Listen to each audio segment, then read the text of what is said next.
এই সৌরভ, ওই মেয়েটিকে দেখ, দেখতে কি অদ্ভুত। কোন মেয়ে?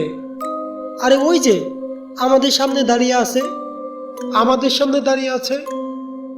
কই, আমাদের সামনে তো কেউ নেই। কেউ নেই মানে? ওইখানেই তো দাঁড়িয়ে।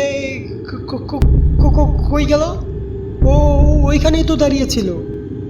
তো দাঁড়িয়ে থাকলে এখন গেল কই? ভাই তুই আমাকে বিশ্বাস কর, মেয়েটি ওইখানেই দাঁড়িয়ে ছিল। আর মেয়েটিকে দেখতেও কেমন যেন অদ্ভুত ছিল।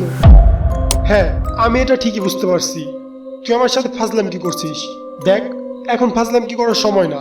রাত অনেক হয়েছে, এখন চল বাসায় চল।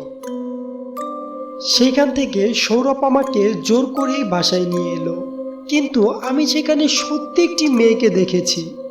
তাহলে এখন প্রশ্ন হচ্ছে, সৌরভ কেন দেখতে পেল না মেয়েটিকে?